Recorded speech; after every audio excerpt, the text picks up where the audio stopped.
If you're trying to decide between Webflow and Framer, you're in the right place. In this video, I'm going to break down the difference in a simple, practical way so you can choose the right platform for your next website. Whether you're building a portfolio, a landing page, a blog, or a full business website, the right choice can save you time, money, and a lot of frustration. And if this video helps you out, make sure to hit the like button and subscribe for more step-by-step software tutorials. Now let's get into it.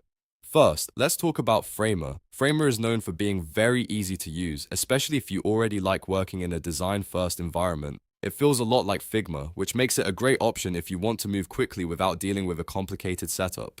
If your goal is to build a landing page, a personal portfolio, or a startup homepage, Framer is often the faster choice. You can design, animate, and publish in a much shorter amount of time, which is a huge advantage if speed matters. One of the biggest strengths of Framer is its smooth animations and modern user interface. If you want a website that feels polished, interactive, and visually impressive, Framer does that really well. It's also a strong choice for creators, freelancers, and startups that want a sleek online presence without needing a large content system behind the scenes.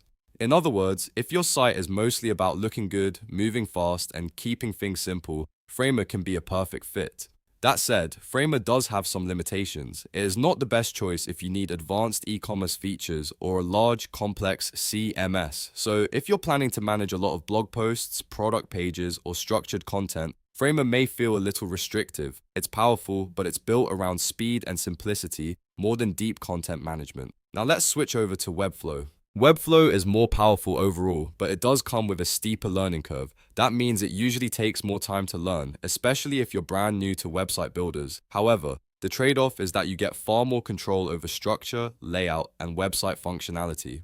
Webflow is a great choice for larger websites, business sites, blogs, and projects that need to scale over time. If your website is content-heavy, Webflow is usually the better option. It has advanced CMS capabilities, stronger SEO tools, and support for e-commerce. That makes it ideal for businesses that want more flexibility and more room to grow. You also get a lot more control over how your site is built behind the scenes, which is important if you care about structure, organization, and long-term maintainability. So how do you actually choose? A simple way to think about it is this. Choose Framer if you want something fast, clean, and easy. Choose Webflow if you want something more powerful, scalable, and content-focused. If you need a quick website in minutes or hours, especially for a portfolio, personal brand, or startup landing page, Framer is probably the better fit. It's faster because it has fewer setup steps and a more design-first workflow.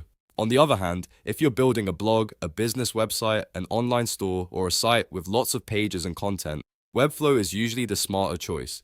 It gives you more flexibility and more tools for SEO, CMS management, and e-commerce. So if you want a structured website that can grow with your business, Webflow is the stronger long-term solution. Here's the easiest rule to remember. Framer is best for speed, simplicity, and beautiful design. Webflow is best for control, scalability, and advanced website features. Neither one is universally better. It really depends on what you're building and how much complexity you need. If you're still unsure, ask yourself one question. Do I want to launch a stylish site as fast as possible, or do I want full control for a larger, more complex website? If it's the first one, go with Framer. If it's the second one, go with Webflow. I hope this helped make the decision a lot clearer. If it did, please give this video a thumbs up and subscribe for more easy software comparisons and tutorials. Thanks for watching, and I'll see you in the next one.